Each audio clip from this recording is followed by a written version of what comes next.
All right, hello.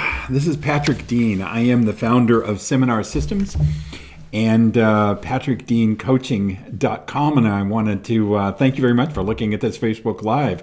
I think tonight, for the very short time that we're going to have together, I'm going to do something that I haven't done before, and I'm going to do a coaching session with you guys, and I'm going to jump in here and we're going to talk about our next step. I think all of us are really ready to get out there and start moving forward again in our lives.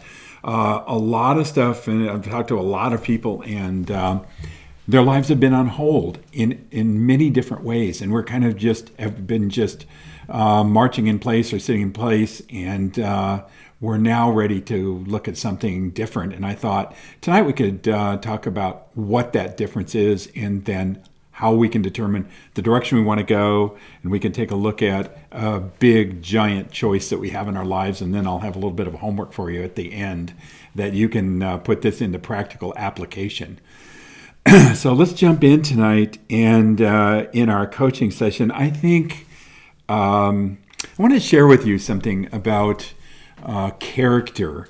I was listening to a program the other day where they were talking about entrepreneurship, and they were interviewing a guy that was a venture capitalist, and they were asking him all about these people that had these amazing ideas for businesses. And pretty much all day long, he was in meetings listening to amazing ideas from all kinds of innovative people. And the person that was interviewing him asked him, how do you choose among all of these great ideas and among these people who you're going to give money to? Because that's what they did, basically, that they put money into startup companies. And he said, well, we have way more ideas than we have money to put into each one of them. So we have to select which ones are going to be the best ones to invest in. And she asked him how you chose. And he said, well, a lot of it's the idea in the market. But he said, how we choose where to give the money basically is we look at the character of the person. And he talked about some criteria. And he said one of the big reasons, or one of the big ways that we select people, is look at their ability to finish and follow through all the way from the very beginning of an idea to the end of an idea. So what we're looking for is the character of completion, that we can follow it all the way through. And we look for energy and determination, he said. He said one of the other things is we look for is their ability to attract other people to be as excited about the company, the purpose, the product, and all of that as the entrepreneur is. The ability to bring around you people that support you and that can jump in as well.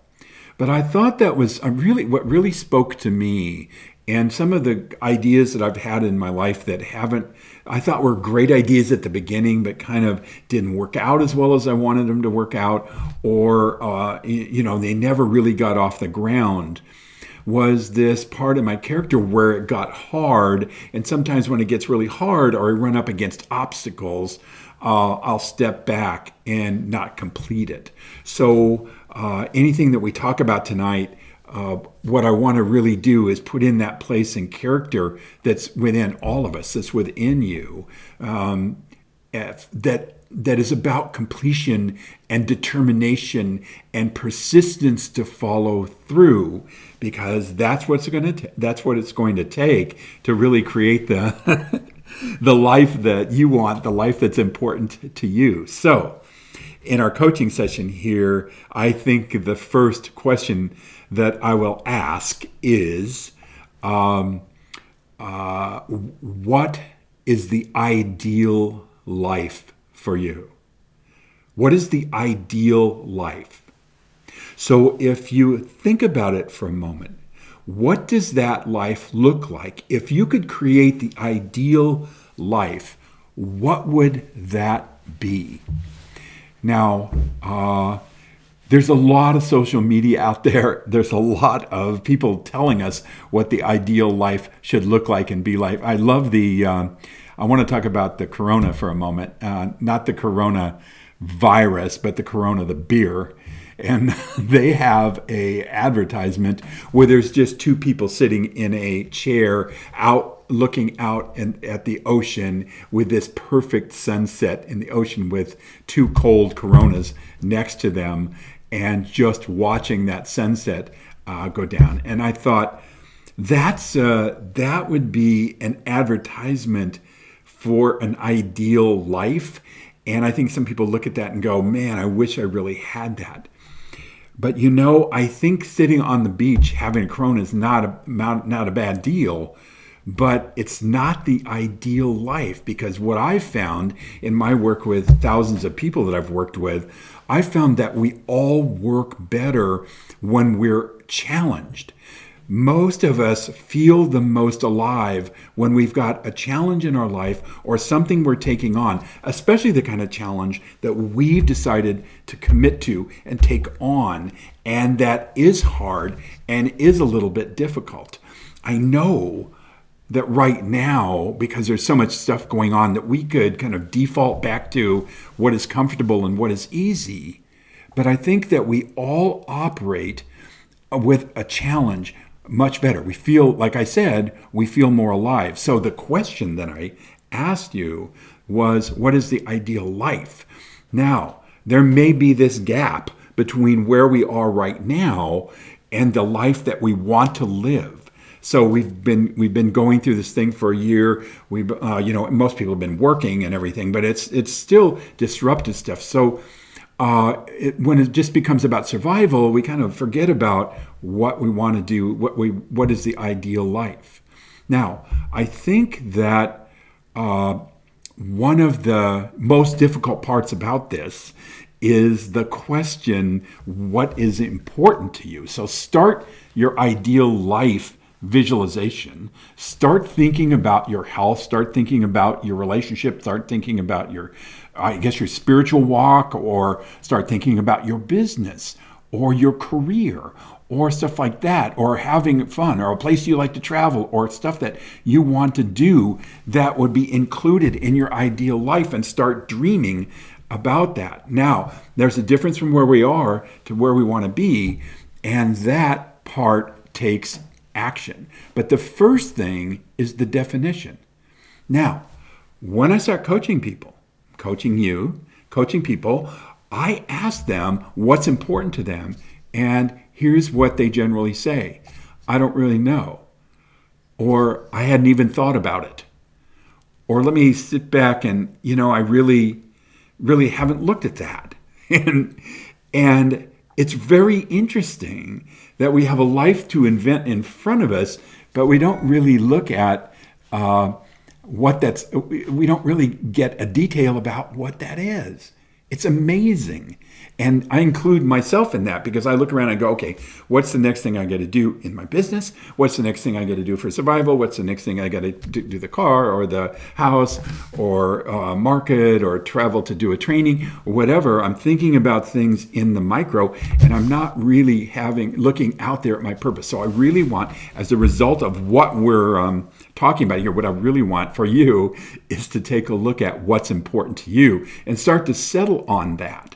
And take a look at all the stuff that we put in the way of accomplishing those things that are important. So tonight, I hope we can straighten that out, because I think that there's a major question that we can talk about, a major choice that we can all have.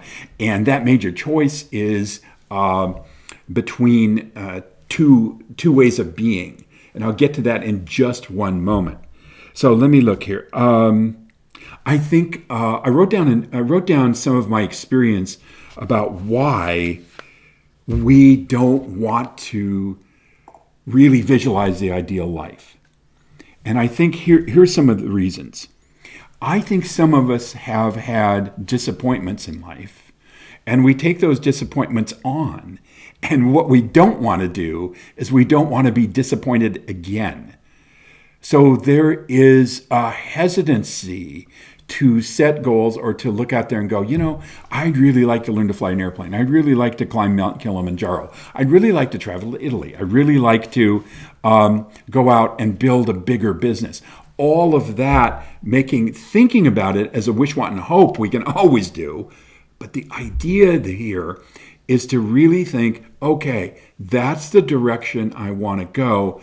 And if I make a declaration, a bold declaration about that, I've been disappointed before. And I think that a lot of us don't make declarations, which is really the beginning of every action. We don't declare, because if we tell people something, or if we put it out there into the universe, we could look bad if we don't make it. So how we look really kind of constrains a lot of our dreaming and goals and everything.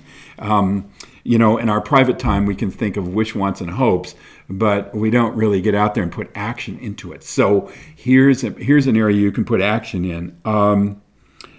I think all of the stuff that's happened to us in our life often gives us a little bit of pause in, do we believe in ourselves enough?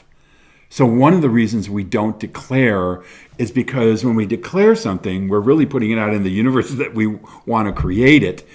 That is saying this is going to happen, which hasn't happened before, and then we got to jump in. And that means we got to operate from responsibility and accountability and taking a look at where we really stand. And all of it seems like a big pain sometimes.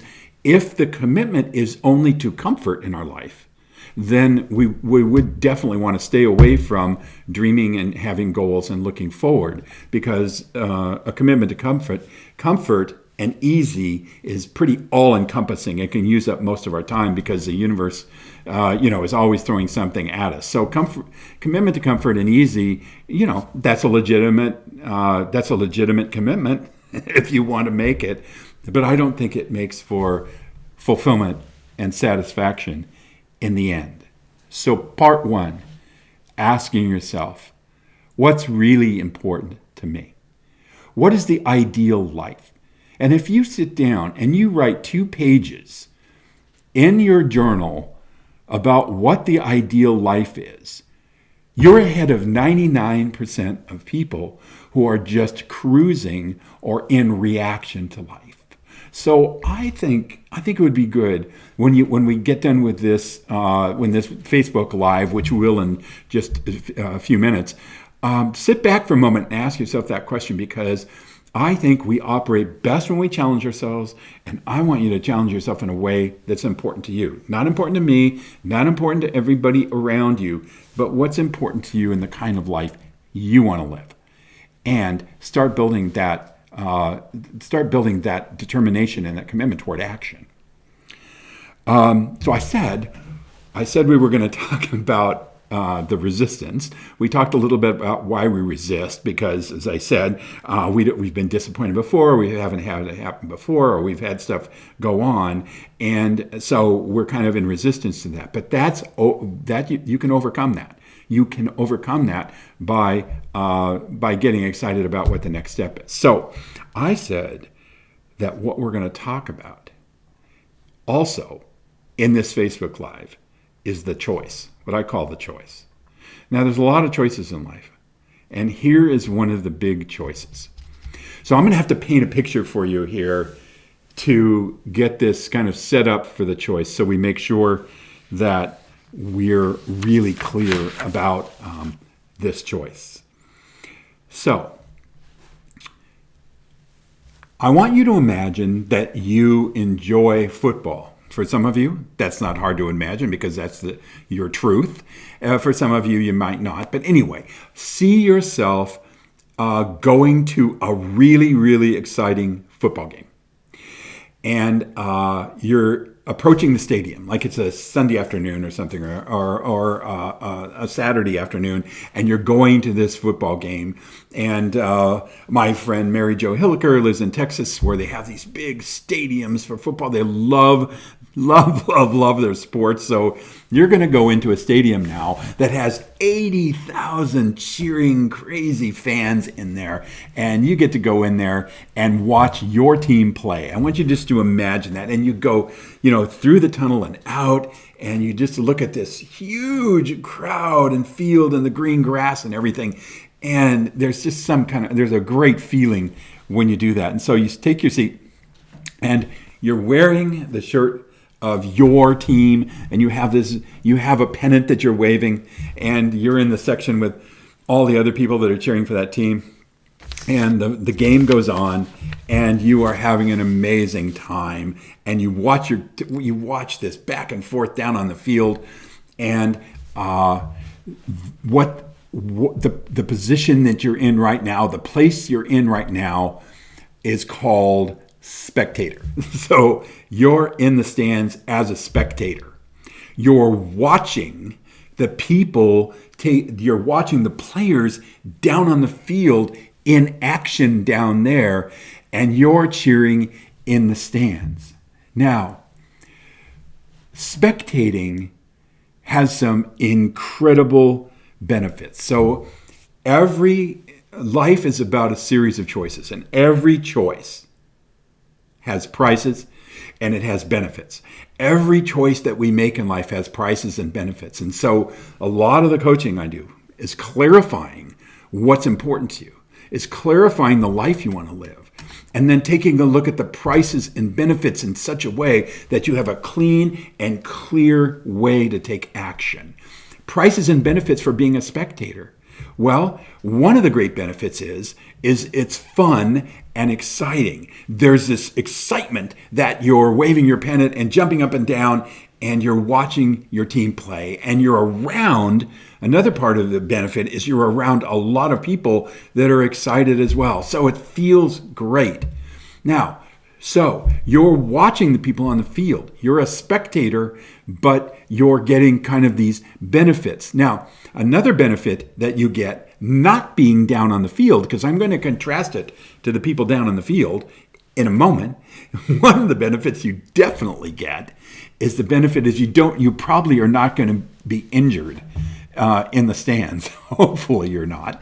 And so it's pretty safe. It's pretty risk-free overall being in the stands. I mean, I've been to some rowdy soccer games in South America and stuff where it seemed a little more risky. But for the most part, it's just plain fun without too much of a risk. So you're not at risk as compared to the people down playing the sport on the field. Now, another thing that I really want to talk about as a benefit, and this seems kind of strange and weird, but the benefit of being a spectator is that you can be a critic. Now, a critic is a person that is looking down on the field, and you can really talk about what the players have been doing, or what the coach should have done better, or how this place could have been better, or how the players are putting in a certain amount of effort, or whatever. You can be a critic. Now, I want to talk about critic. Critic is a position we all take at one time or another. This is the thing about social media. You get to be a critic of things. Now, the thing about critic is that you as a critic have no responsibility whatsoever for the score of the game down there that's being played. You see, one of the safest jobs in the world and one of the easiest jobs in the world is being a critic. A critic is a person that's always seeing what's not right with other people or with the system or with whatever is going in front. And if you have been a critic, or you know people that are operating, one of their major ways of operating is criticism, it has an inherent benefit, which is you can criticize people, but you don't have to jump in and do anything to help. You don't have to do anything to make it different. You can just sit back, watch the TV, watch the social media, do all that kind of stuff, and be a critic, and it's a fairly safe position to take.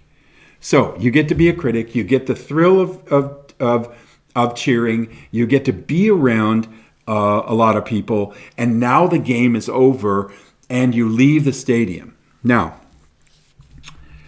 the thing about leaving the stadium is that the excitement begins to wear off. So what I'm referring to here is the prices of spectating versus playing. So what happens in spectating is no matter how thrilling it is, it begins to wear itself out after a short time. So you go to an awesome movie, you go to a great Tony Robbins presentation, you go to a great gathering for your church, you go to a lot of stuff, and all of that is fun and exciting. But there's a wear-off factor in that excitement as a result of simply being in the stands and simply taking part in a spectator way. Now, let's talk about the people on the field. The people on the field there's some prices and benefits for being on the field as a player. Now, as a player, you got everybody watching you, watching your performance, watching what's going on, seeing how you personally, seeing your level of commitment and your willingness to go the distance. And you have a stand full of critics out there.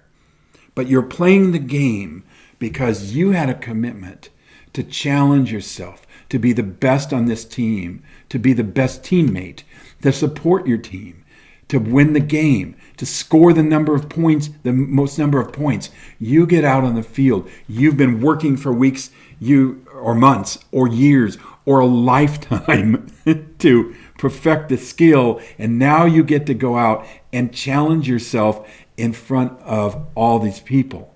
Now, so the price of playing on the field is you could get injured. Absolutely part of the game. You don't know the outcome. You're not going to know. There's an uncertainty factor in playing. There's a vulnerability in playing. There's a possible disappointment in playing.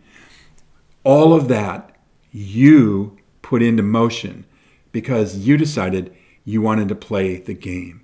You're not sitting in the stands.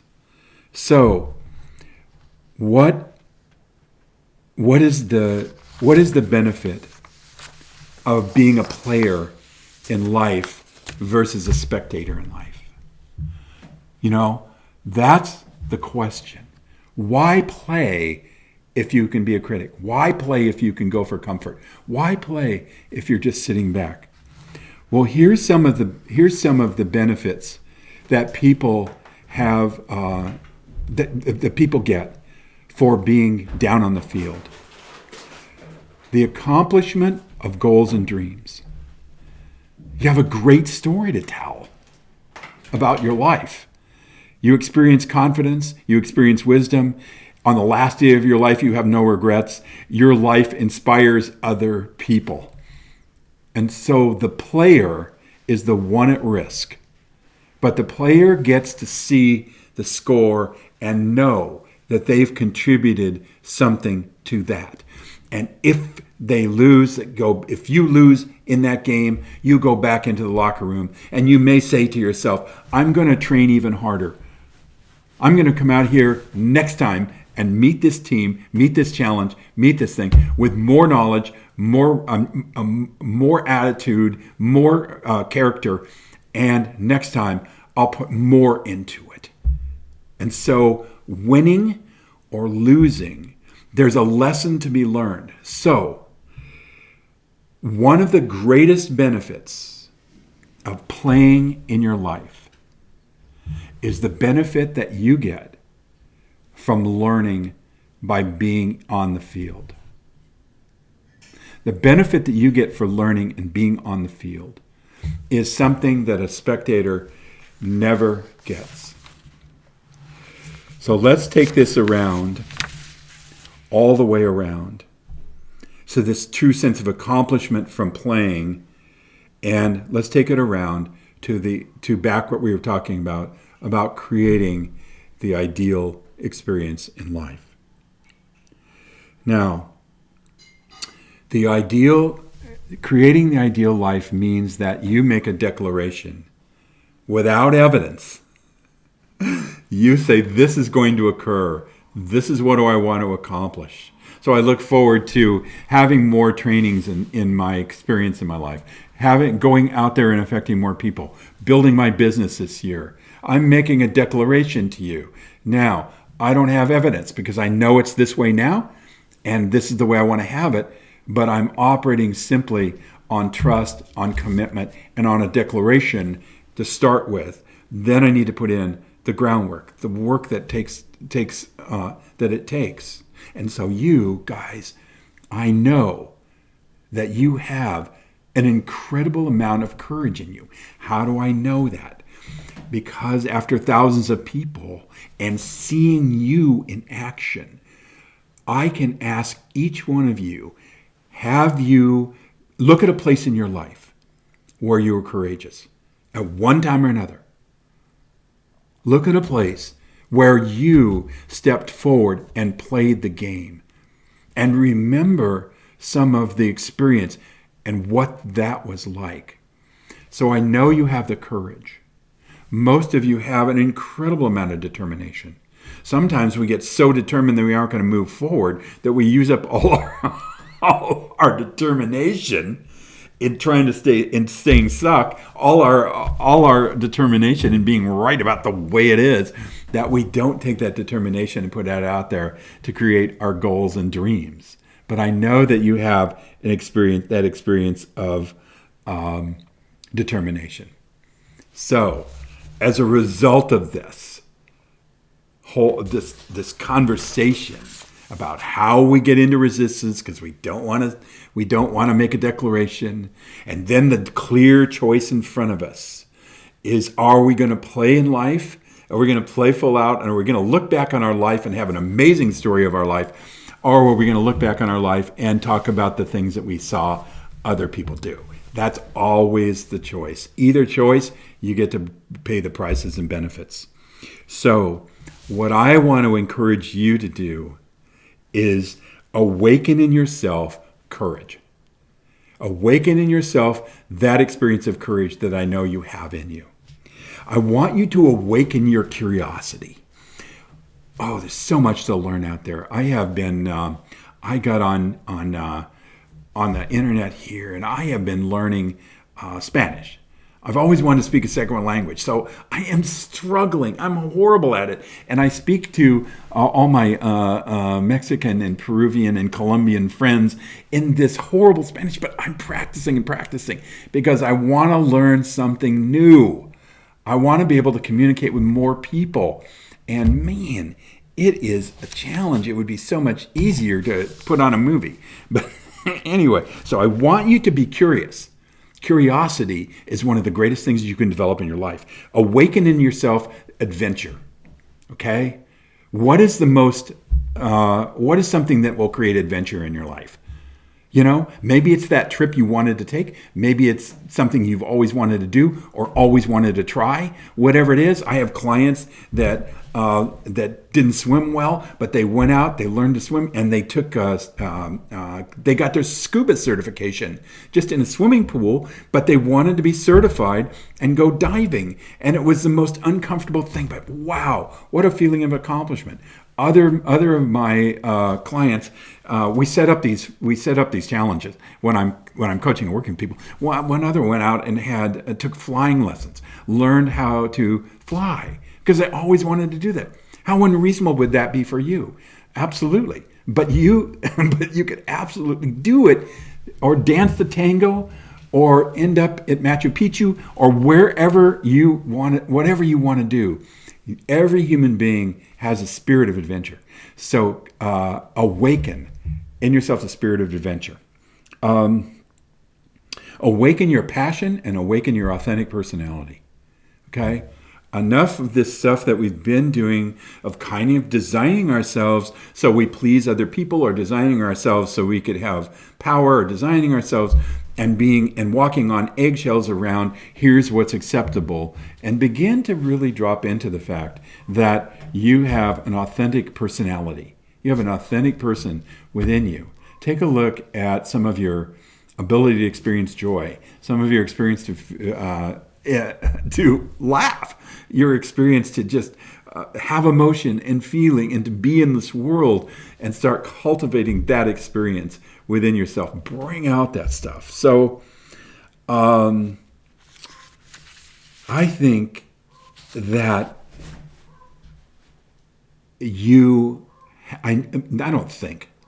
I know that you have it in you. So your homework for this week is to go out and do something unreasonable. Do something unreasonable. Think about it right now. What are you going to do? It might be the smallest thing. It might be something completely different. It might be something big that you've always wanted to try or do, and it's just unreasonable. And I want you to live in a more unreasonable world and live in this place of what I'm talking about. So that's pretty much this Facebook Live, is those two parts. So I want to thank you guys for being on here. Oh, Sharon, awesome. Gabby, Books, Raheem, God bless you, man. And all of you for being on tonight. And we're all in it together. It's the spirit of adventure. Let's bring that to life. One of the greatest things we can do is live the life we want to live, because that inspires the children around us to live the life they want to live. All right? So that's your homework, the unreasonable. Now, I have a couple things I want to share with you. Let me see if I can do this. I have a website here in front, and let me get this up front if I can here.